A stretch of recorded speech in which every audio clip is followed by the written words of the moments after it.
Gérard Bonhomme est un physicien, professeur émérite de l'Université de Lorraine. Après une formation d'ingénieur généraliste, c'est vers la recherche qu'il a choisi de se diriger. Son premier doctorat portait sur la physique des plasmas et en 1989, il devenait docteur en sciences physiques. Toute sa carrière professionnelle s'est passée à l'université Henri Poincaré, devenue Université de Lorraine. Il est passé du grade d'assistant à celui de professeur en classe exceptionnelle. Ses activités de recherche ont été orientées vers la fusion nucléaire, où il s'est intéressé à l'instabilité et la modélisation des turbulences du plasma dans les tokamaks, un problème central pour progresser vers la fusion. Pour cela, il a tissé de nombreuses collaborations nationales et internationales, en particulier européennes, et parmi celles-ci, celle avec l'Institut de recherche de fusion magnétique de Cadarache, où est installé le tokamak Torsupra. Il a été professeur invité pendant une année en 2002 à l'université de Greifswald en collaboration avec le Max Planck Institut für Plasma Physique. Sa connaissance de l'Allemagne et de la langue de Goethe explique pourquoi Gérard Bonhomme suit avec attention l'évolution des idées sur le plan énergétique outre-Rhin. Je n'ai pas le temps de m'étendre sur sa production scientifique, mais dirai simplement que Gérard Bonhomme est très reconnu par ses pairs. Il n'est pas non plus possible de citer toutes les coopérations auxquelles il participe, soit comme acteur, soit comme responsable. Mais je retiendrai qu'il préside depuis 2016 la section énergie-environnement de la Société française de physique et qu'il est membre depuis 2014 du groupe énergie de la Société européenne de physique. Son action au sein de la société civile est remarquable. En effet, pour que la transition énergétique puisse vraiment progresser, il faudrait que la population délaisse les convictions. Jean-Yves Le Déaut nous parlait ce matin plutôt de croyances, inconvénients véhiculés par les mouvements politiques. Il faut les délaisser pour une analyse rationnelle des avantages et des inconvénients de chaque type d'énergie. Mais le chemin à parcourir est très long, en particulier parce que la majorité de nos politiques fait preuve d'un manque criant de culture scientifique et technique. C'est pourquoi l'action d'un scientifique comme celle de Gérard Bonhomme est importante. Gérard va nous dire maintenant ce que l'on peut faire avec les différentes formes d'énergie actuellement à notre disposition et il va nous décrire en particulier leurs avantages et leurs inconvénients. Merci Bernard. Alors, je crois que je vais prendre assez facilement. Ah oui, pardon. Assez facilement la suite de ce que Marc a présenté, puisqu'il a donné tous les éléments de départ. Donc, je vais directement embrayer sur les solutions. Mais ensuite, je voudrais revenir quand même sur. Ça marche pas ce pointeur là? Oui. Parce que donc les scénarios, il y en a comme Marc l'a dit, il y a beaucoup de scénarios et c'est très compliqué de savoir comment faire son marché. On a l'impression, oui, on va choisir selon ses convictions. Alors on est pro-nucléaire, on va choisir tel scénario, on est anti-nucléaire, on va choisir tel autre. C'est en particulier pour les scénarios proposés par des ONG. Mais même nos organismes officiels qui devraient quand même émettre des opinions claires pour aider les décideurs politiques, eh bien, propose quand même, la RTE propose 6 scénarios avec des variantes en plus. L'ADEME 4 scénarios avec des intitulés d'ailleurs qui sont très évocateurs de l'ambiance actuelle. Il y a le scénario frugal, il y a le scénario je sais pas trop quoi, réindustrialisation peut-être. Non, ça c'est trop violent. Enfin, oui, c'est ça. Non, je parle de l'ADEME. Il parle pas de réindustrialisation, mais il y a un scénario ou technologique ou je sais plus comment. Bon, peu importe.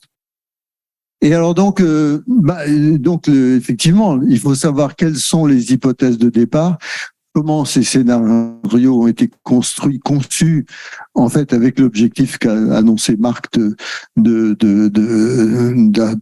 une neutralité carbone, mais pour atteindre cette neutralité carbone en 2050, qui est l'engagement politique un peu partout et en particulier dans l'Union européenne, eh bien, en fait, on a l'impression qu'on joue sur la quantité d'énergie finale pour pouvoir atteindre l'objectif en tirant des droites. Bon.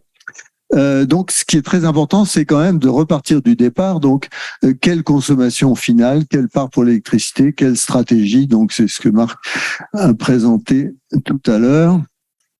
Et je ne vais pas m'attarder là-dessus, mais en France, évidemment, donc ces stratégies, ces scénarios sont pour le moment complètement basés sur la SNBC, la stratégie nationale bas carbone, qui impose des contraintes un peu dont on peut se demander à juste titre si elles sont raisonnables.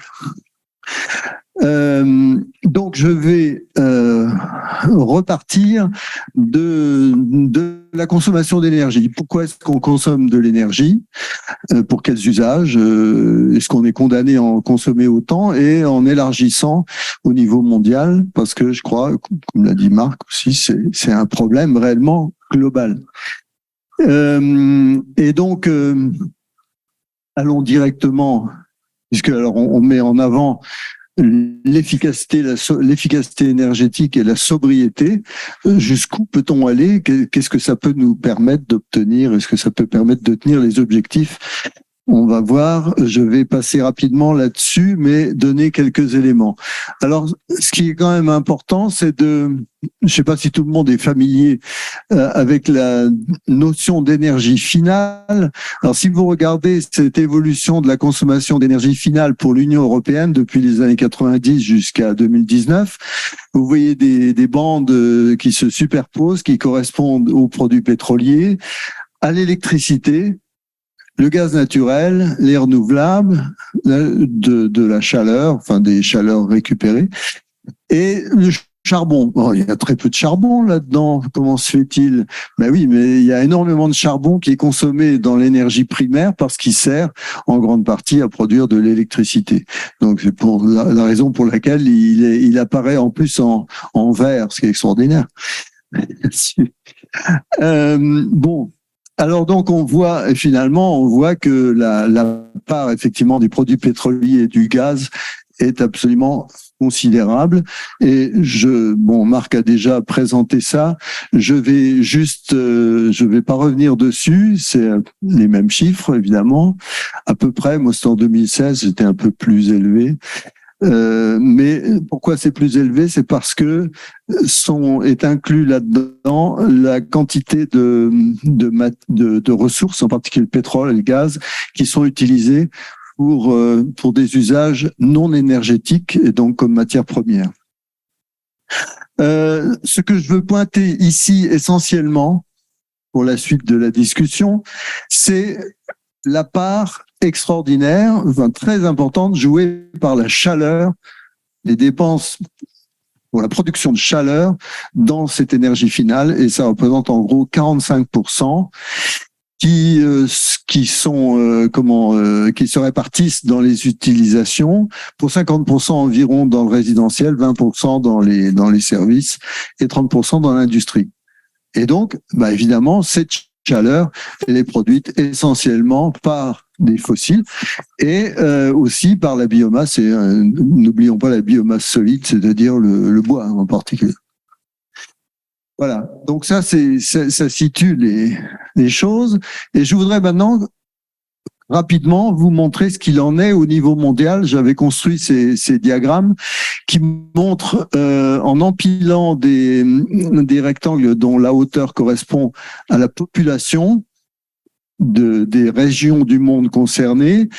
Donc ça représente ici, horizontalement, en abscisse, la consommation par tête d'habitant en tonnes équivalent pétrole. Alors moi j'utilise toujours comme unité le kilowattheure par habitant et par jour.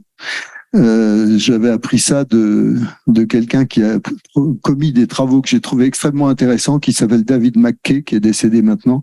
Mais et donc ça permet de vraiment des comparaisons entre les différents types de consommation et de sources d'énergie.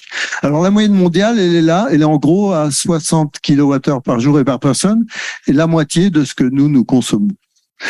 Et alors vous voyez que cette distribution un peu hyperbolique, où on voit que la moitié de la population mondiale, est en gros à peu près au tiers de la moyenne mondiale, donc au 6e de ce que nous consommons.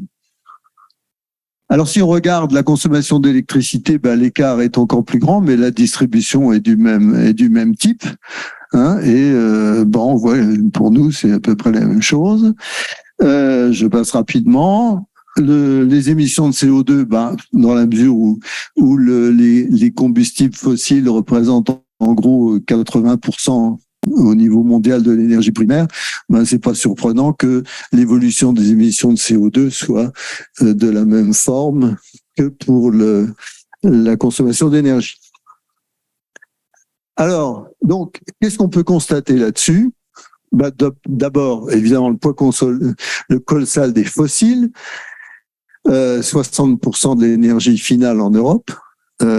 Les principaux postes de consommation, donc je répète ce que Marc a déjà dit, c'est en gros pour les transports et la consommation de chaleur pour le résidentiel et tertiaire. Et un point qui me semble très important, justement, j'ai posé la question à Jean-Yves Le Déaut ce matin, parce que la consommation des ménages, ça représente que, en gros, un tiers de la consommation totale d'énergie finale. C'est-à-dire que on a besoin, et je vais y revenir juste après, on a besoin de beaucoup d'énergie pour faire fonctionner nos sociétés, avoir des infrastructures, etc. Et donc, c'est au-delà de la consommation des ménages. À l'époque des chasseurs-cueilleurs, on peut facilement obtenir la consommation d'énergie du groupe entier en multipliant la consommation individuelle de nourriture, essentiellement. Mais évidemment, plus on va vers des sociétés développées, et plus la part qui est d'énergie qui est consommée par notre organisation, nos infrastructures, notre organisation sociale est importante. Alors donc on voit tout de suite que évidemment si on veut atteindre ce mythique mirifique objectif de neutralité carbone, il faut d'abord décarboner la chaleur et les transports.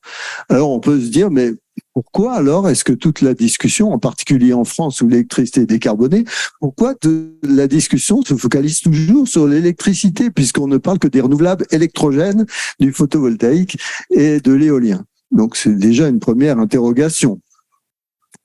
Voilà. Et donc, évidemment, on voit bien qu'il va falloir électrifier davantage d'usages, ce qui n'est pas du tout une mince affaire et ce qui est effectivement un enjeu de recherche et de développement formidable. Et là, il y a tout un potentiel à développer. Alors, pourquoi ça a parlé comme ça? Je voulais juste vous montrer. Moi, j'ai retiré ça de travaux que j'ai trouvé tout à fait passionnants d'un astrophysicien américain qui s'appelle Eric Chesson et qui a trouvé quelque chose que je cherchais, c'est-à-dire à trouver une relation entre la consommation d'énergie. Plutôt, là, c'est en termes de puissance, en fonction, donc cette consommation d'énergie, en fonction de la complexité de l'évolution des structures depuis le Big Bang. Et donc, évidemment, vous savez que depuis le Big Bang, on a l'évolution, la formation des galaxies, des étoiles, la Terre, etc. Et on observe des seuils dans cette montée en complexité. Mais cette montée en complexité, en fait, elle se mesure. Tous ces systèmes organisés sont des systèmes ouverts au sens thermodynamique. Et donc, pour pouvoir se maintenir dans un état organisé à basse entropie, ils ont évidemment, sinon ça marcherait pas avec le second principe de la thermodynamique, il faut qu'ils aient un échange permanent avec l'extérieur d'énergie et de matière.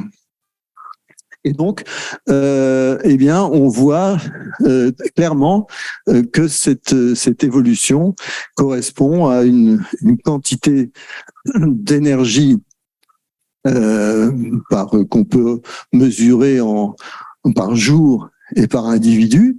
Alors, par exemple, le métabolisme humain, bon, pour qu'un être vivant se maintienne, un bipède, il faut qu'il ait assez de nourriture chaque jour, sinon il va dépérir. S'il en mange trop, c'est pas très bien non plus. Et donc, c'est en gros 3 kWh par jour et par personne. Et donc, ça permet de situer par rapport à la consommation de la collectivité pour une société. Ça marche plus, mais c'est pas grave, je vais parler plus fort. Vous m'entendez plus là? Bon. Alors, je continue de parler plus fort. Non. C'est un problème d'énergie. C'est maintenant des batteries qui durent pas longtemps. D'accord. Alors, donc, si vous prenez une société agraire ou notre société médiévale, eh bien, la consommation totale d'énergie par jour, donc en incluant la nourriture, c'est de l'ordre de 12 kWh par jour et par personne, et un peu plus après, parce que il y a et dans nos sociétés industrielles, on est en gros à 120 kWh par jour et par personne. Et donc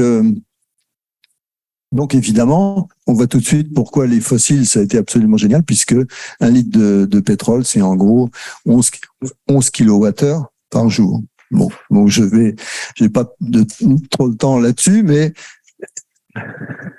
et pour comparer peut-être, pour fixer les idées, pour montrer pourquoi on n'a rien trouvé mieux pour le moment pour stocker l'énergie que la nature avec les hydrocarbures, c'est que 1 litre de pétrole, ça correspond en quantité d'énergie à ce que vous obtiendriez si vous remontez de 400 mètres 10 mètres cubes d'eau et que vous les fassiez descendre. C'est comme dans une centrale hydraulique. Donc évidemment, c'est absolument colossal. L'hydrogène, c'est très bien, mais l'hydrogène, il faut le comprimer sous haute pression par kilogramme, c'est le meilleur, l'hydrogène, mais en termes volumiques, c'est pas du tout aussi performant que le pétrole. Voilà. Alors, je ne vois pas l'heure, mais il faut que je me... Encore une dizaine de minutes. 10 minutes. Bon. Alors donc le PIB, tout le monde non à la dictature du PIB, etc. Donc je passe rapidement le PIB et pour arriver quand même à quelque chose qui me paraît essentiel, c'est l'indice de développement humain qui a été introduit par le prix Nobel d'économie Amartya Sen et donc qui combine plusieurs indicateurs, dont le PIB, mais aussi, surtout, qui prend en compte la qualité de la vie. Il s'agit pas de mourir à 30 ans en n'ayant mangé que du bio, et puis le système éducatif, le niveau d'éducation, etc. Et qu'est-ce qu'on voit? En fait, je vais dire ça rapidement.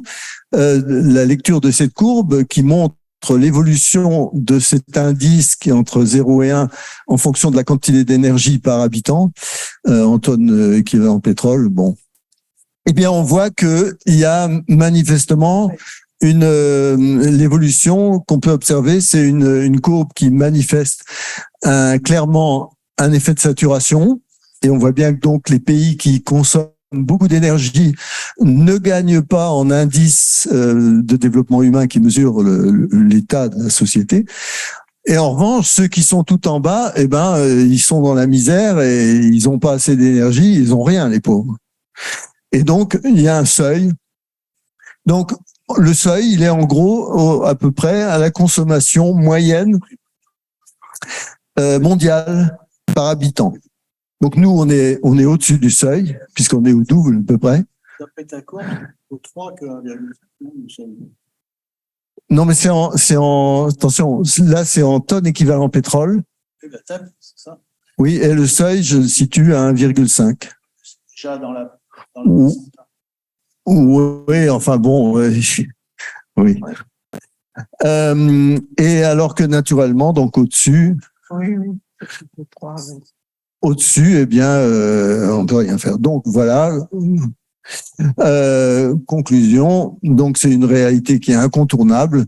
Même si l'énergie, justement, on a toujours sous-estimé, les économistes, beaucoup d'économistes ont sous-estimé son rôle, tout simplement parce que comme elle n'était pas chère, on la voyait pas. Bon, j'ai regardé ça avec Henri Safal, les problèmes de modèles macroéconomiques, etc. Mais c'est tout à fait intéressant de voir comment l'énergie elle était, comme elle n'était pas chère, on la voyait pas. Et donc, c'est absolument, du point de vue du physicien, c'est absolument impossible d'imaginer qu'on puisse maintenir une société structurée, etc., sans consommer beaucoup d'énergie. Plus la structure, plus l'organisation est à grande échelle, plus elle est importante, plus il y a de services, mieux ça fonctionne, et plus il faut consommer d'énergie et de ressources. Donc les limites de la sobriété, elles sont tout de suite facilement évidentes, surtout avec 8 milliards d'humains. Alors donc, c'est pour ça, moi, ce que je dis clairement, c'est que ceci n'est pas du tout une question de choix politique, de système politique. Ce n'est pas le capitalisme qui a inventé la croissance. Je dirais que c'est plutôt la croissance qui a inventé le capitalisme. C'est peut-être provocateur, mais et je pense que d'ailleurs il y a des travaux récents qui montrent clairement que cette histoire de consommation d'énergie n'est pas aussi liée au système politique que certains voudraient le faire croire. Voilà. Et donc, un auteur que j'aime beaucoup, qui est Francis Bacon. J'ai une citation plus longue à la fin, si ça vous intéresse. Je ne sais pas si les présentations seront distribuées. Alors, donc, la question, c'est est-ce que ces affirmations qu'on voit et qui sont reprises jusqu'au sommet de la Commission européenne, est-ce que c'est réaliste? Bon, la croissance verte, c'était la loi de 2015. Et donc, est-ce qu'il y a un découplage possible entre niveau de vie et consommation d'énergie et de ressources? Est-ce que la panacée existe? Il suffit de développer les renouvelables, et en l'occurrence les renouvelables électrogènes. Et puis grâce à la sobriété, tout ça ira. Et ça, c'est négawatt. Mais négawatt, on le retrouve dans le New Green Deal. Négawatt est partout actuellement. Donc, alors bon, ça remonte en fait, c'est vieux cette histoire. Ça remonte à Schumacher. Schumacher, c'était pas le coureur automobile, mais c'est donc small is beautiful, et puis d'autres qui sont arrivés après, dont j'ai pas le temps de détailler, mais c'est tout à fait intéressant de voir d'où viennent toutes ces idées. Alors il faut examiner les faits. Donc, alors la question principale, si on veut regarder les solutions, c'est si on veut électrifier de nouveaux usages, c'est comment décarboner ou défossiliser. C'est vrai, c'est mieux. La consommation de chaleur. Quelle incidence sur les besoins en électricité? Alors, une question qui est fondamentale. Sortir les fossiles. 5 minutes. J'accélère. La question pour moi fondamentale qui est rarement évoquée, c'est le potentiel réellement accessible d'énergie de flux, donc les énergies renouvelables, dont le flux est effectivement gratuit, renouvelable, mais dont les installations qui permettent de les capter ces flux, elles sont très gourmandes en matériaux et en plus produisent quelque chose qui est intermittent. Donc, évidemment, ça a des contraintes énormes sur le réseau électrique et sur les problèmes de stockage. Donc, je vais très rapidement donner 2-3 exemples pour faire prendre conscience des ordres de grandeur. Alors, donc, j'avais évoqué ça ce matin, l'énorme projet éolien en mer du Nord, 150 gigawatts, 15 à 20 000 turbines de 6 mégawatts chacune, je crois, enfin, on peut faire le calcul. Donc, de quoi produire en gros 550 TWh d'électricité, la consommation annuelle, plus que la consommation annuelle française. Et ça, avec ça, si vous faites de l'électrolyse, l'hydrogène, c'est tellement à la mode, eh bien, ça fait 10 millions de tonnes. en termes énergétiques, je sais pas, c'est PCI ou je pense 350 TWh. Ça correspond à ce que l'Europe consomme d'hydrogène actuellement pour des usages non énergétiques. Et en fait, alors, donc pour faire des engrais, de l'ammoniac, etc. Et j'attire votre attention sur le point suivant pour mesurer les ordres de grandeur et les distances abyssales entre la réalité et le rêve. C'est que la consommation actuelle d'énergie fossile primaire, c'est 15 000 TWh en Europe, dont 4 000 TWh de gaz, et les importations russes, c'était donc pétrole et gaz, 3 500 TWh. Donc, vous voyez que donc en 2050, avec cet énorme champ d'éoliennes, on va produire que 550 TWh. Et si on remplace, s'il s'agit de remplacer le gaz, uniquement 350 TWh, donc 10% des importations russes. Alors, la France accélère, ou elle rattrape son retard, dit-on, sur les renouvelables. Ça, c'est aussi à regarder de près. Donc, l'inauguration du premier parc éolien offshore, 80 turbines, et donc une turbine par kilomètre carré, en gros.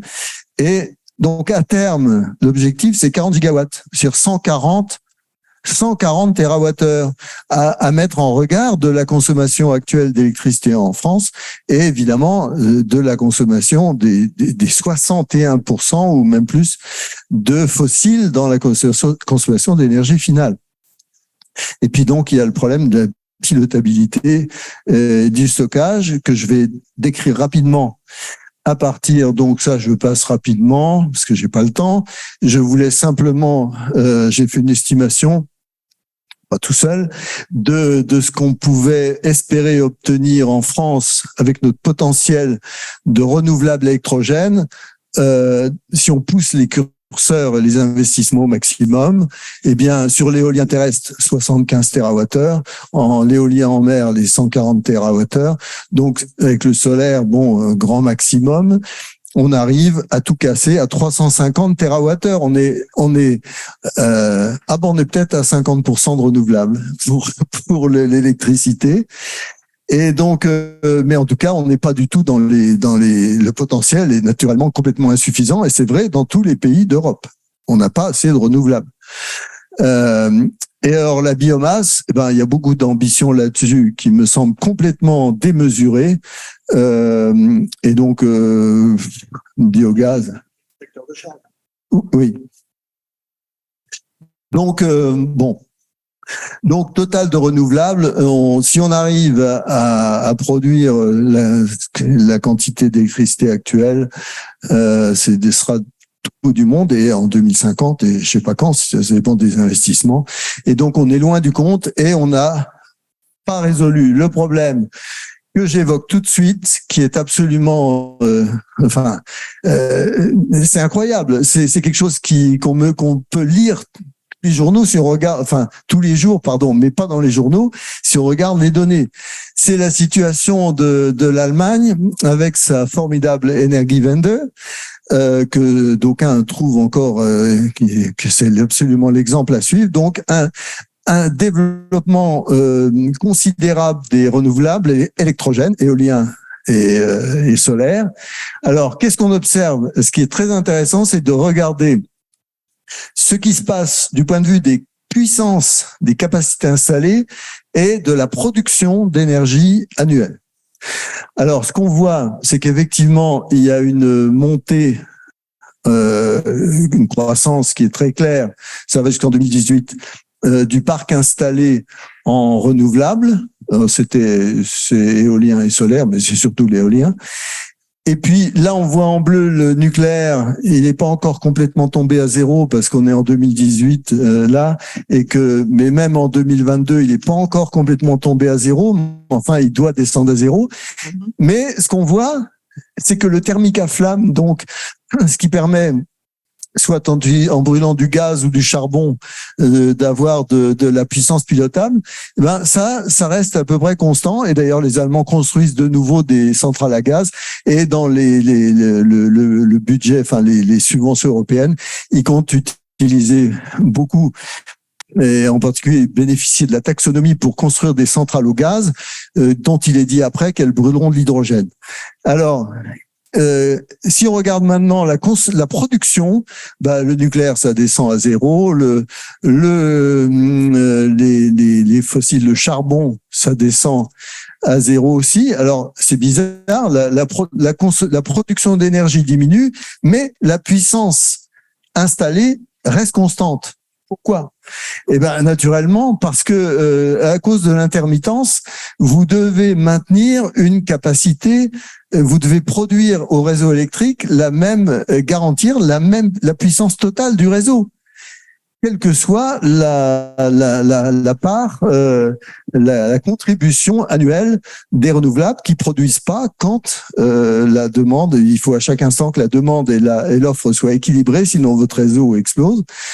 Et donc, il faut maintenir une capacité pilotable constante. Donc, vous devez avoir un double système. Et ce qui fait qu'en Allemagne, donc, vous avez toujours vos 90 gigawatts. Et donc, évidemment, ces centrales, elles fonctionnent moins souvent, puisqu'il y a plus de renouvelables. Et donc, elles coûtent plus cher en maintenance. Et donc, l'électricité qu'elles produisent coûte plus cher. Et elles s'usent plus vite. Donc, voilà. Alors maintenant, encore un petit exemple qui va nous amener tout de suite au problème du stockage. Si j'ai une minute, s'il me reste une minute pour parler un peu du nucléaire, ça sera bien. Alors, sur le stockage, je prends l'exemple du stockage. Un foyer français moyen qui consomme pour l'électricité, en gros, un peu moins de 5 mégawattheures par an. Eh bien, il se dit, je vais installer des panneaux photovoltaïques 3 kW crête sur mon toit et à la fin de l'année, je vais produire la même quantité d'électricité que celle que je consomme. Juste, c'est juste. Mais seulement le problème, c'est qu'elle n'est pas produite quand il en a besoin.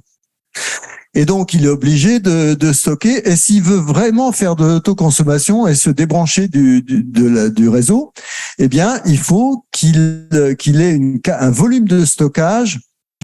Il est facile à calculer. Bon, là, je représente le résultat. On voit que l'amplitude, donc le volume de stockage, eh bien, c'est en gros un quart de la consommation annuelle, et que la durée de remplissage, eh bien, de son réservoir, elle doit être de 7-8 mois. Et sinon, ça ne marche pas. C'est-à-dire qu'il peut pas se déconnecter. Alors évidemment, il peut y avoir du lissage journalier possible des crêtes avec des batteries, mais si vous voulez assurer avec des batteries le stockage dit qu'on appelle intersaisonnier, eh bien, vous devez avoir en gros 50 batteries, 10 de voitures, donc gros 10 tonnes de batteries pour stocker le mégawattheure nécessaire. Donc ça situe tout de suite le problème du point de vue du stockage et les volumes. Alors, il y a des travaux qui concernent le réseau complet. Donc, Marc m'a communiqué un papier, mais j'avais déjà des calculs précédents de Dominique Grand. Donc, au niveau de pour le stockage intersaisonnier, en France, avec 35% de renouvelables, c'était de l'ordre de 15 TWh. Et donc, si on montait à 100% de renouvelables, c'est 90 TWh. Et je j'ai pas le temps de parler des débits, etc. Bon. Mais donc, évidemment, c'est considérable. Et les stations de turbinage et de pompage qu'on a actuellement ne permettent absolument pas, qui est la meilleure formule pourtant, ne permettent pas de faire face à ce volume. Et alors les batteries, donc c'est peut-être utile pour faire du lissage de pics ou de creux de consommation, mais pas du faire de l'intersaisonnier. L'hydrogène, bon, alors j'ai pas le temps de parler d'hydrogène, je dirais simplement que j'avais un petit exemple que je trouvais intéressant, je vous donne juste le résultat. Si vous voulez faire pendant 3 jours où il n'y a pas de vent et pas de soleil en France, assurer avec de l'hydrogène La production avec deux. Ah, mais c'est, j'ai épuisé mon temps, là. Ah oui, c'est vrai. Mais, Joker. Et donc, si vous avez produit de l'hydrogène préalablement stocké et que vous le stockez pour faire face à ces 3 jours de creux, eh bien, il vous faut brûler 250 000 tonnes d'hydrogène pour 3 jours. Et la puissance à installer, eh bien, c'est pareil, ça dépend pas du nombre de jours pendant lesquels vous faites marcher, c'est en gros la puissance totale du réseau. Donc là, j'ai fait un calcul qui donne 70 gigawatts. Bon, donc le vrai choix, c'est gaz fossile ou nucléaire. C'est pas renouvelable ou nucléaire, c'est gaz fossile ou nucléaire. Et donc, pour l'électrolyse, le gros problème, à mon avis, c'est, pour rendre l'électrolyse compétitive, c'est que il faut que vos électrolyseurs fonctionnent à pleine charge, au maximum. Et si vous utilisez des renouvelables dont le facteur de charge, donc, qui produisent pas tout le temps, et pour le solaire, par exemple, pas plus de presque 14%, eh bien, vous devez automatiquement surdimensionner les installations. C'est exactement comme si vous voulez récupérer de l'eau de pluie de votre toiture, vous devez vous chercher à dimensionner. Vous avez un réservoir de stockage et des tuyaux.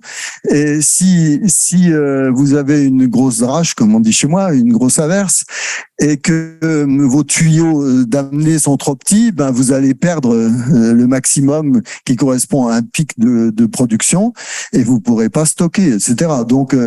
Donc c'est absolument rédhibitoire. Et donc pour moi, l'hydrogène avec 100% de renouvelables en Europe, c'est strictement impossible. On n'a pas assez de ressources. Et donc le vrai débat pour l'hydrogène, c'est importation massive ou nucléaire. Sauf peut-être pour des productions locales très... Bon, je passe. J'avais posé cette question à Franz Timmermans qui était venu à Nancy, mais j'attends toujours la réponse. Parce que donc la question posée, c'est évidemment, bah oui, le coût du photovoltaïque et de l'éolien baisse en permanence, c'est vrai.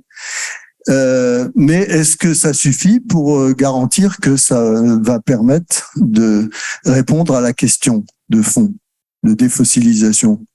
Ben non, parce qu'il faut prendre en compte tous les critères nécessaires. Donc, je n'ai pas le temps de détailler, mais donc il y a le potentiel, évidemment, dont j'ai parlé. Mais il y a aussi le problème des déchets, le problème de l'impact sanitaire de n'importe quelle source d'énergie et les ressources minérales consommées pour produire par mégawatt, mais aussi par mégawattheure produit et consommé. Et je n'ai pas le temps de vous parler de ce qu'on appelle le taux de retour en énergie.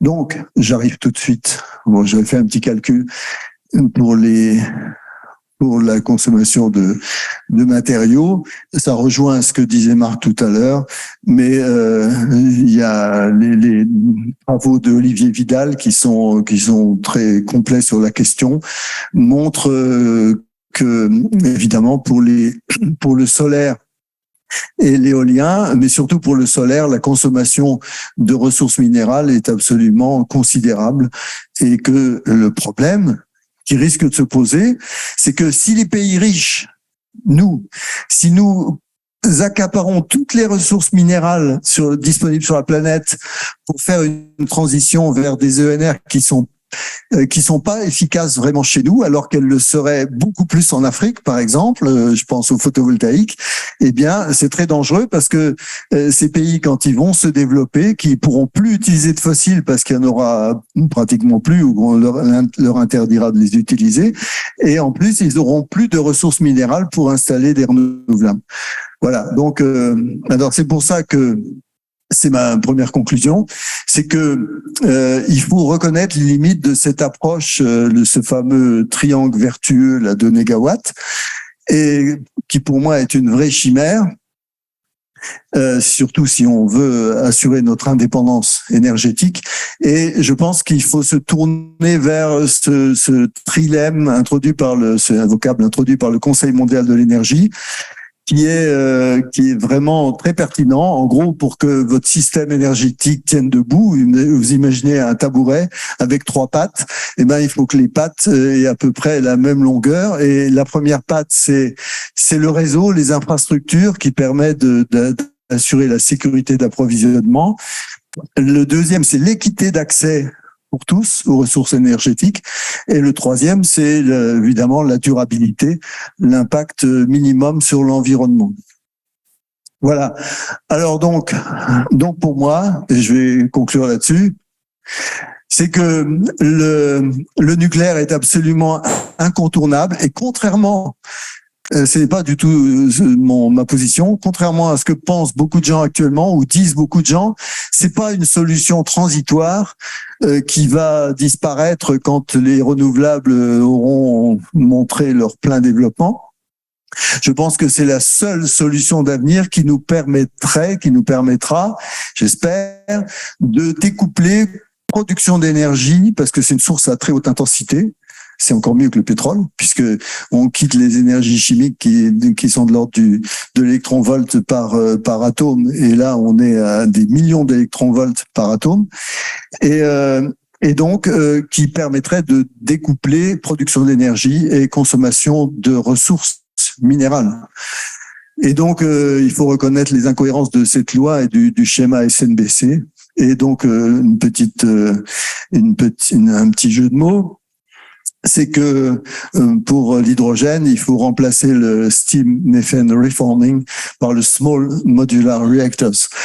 C'est SMR aussi. Et donc il faut pas oublier les énormes ressources et donc juste pour encore un petit mot. Sur le nucléaire du futur, parce que le nucléaire actuel, on l'accuse, on peut lui reprocher à juste titre de ne pas exploiter complètement le combustible et que donc on risque d'avoir des problèmes d'approvisionnement en uranium si on voulait le développer. Et ce qui repose le problème de la souveraineté énergétique et de l'indépendance énergétique. Mais évidemment, si on développe la génération 4 avec les réacteurs à neutrons rapides, eh bien, on peut ce qu'on appelle réaliser la fermeture du cycle du combustible, c'est-à-dire pouvoir réutiliser, brûler non seulement l'uranium 235 fissile, mais aussi le plutonium et l'uranium 238, l'uranium appauvri. Et à ce moment-là, ça nous permet d'avoir, avec ce qu'on a en stock sur notre territoire, plusieurs milliers d'années d'autonomie. Mais évidemment, il faut ça, pour développer ça, il faut encore de la recherche, du développement pour amener ces filières à leur maturité. Donc, ce qui nécessite évidemment une politique, une stratégie, une politique à long terme et des choix. Et donc voilà. Donc, et en plus, ça résout, j'ai pas le temps de développer ça évidemment, mais en grande partie, ça rend le problème des déchets beaucoup moins pertinent, prégnant. Voilà. Merci.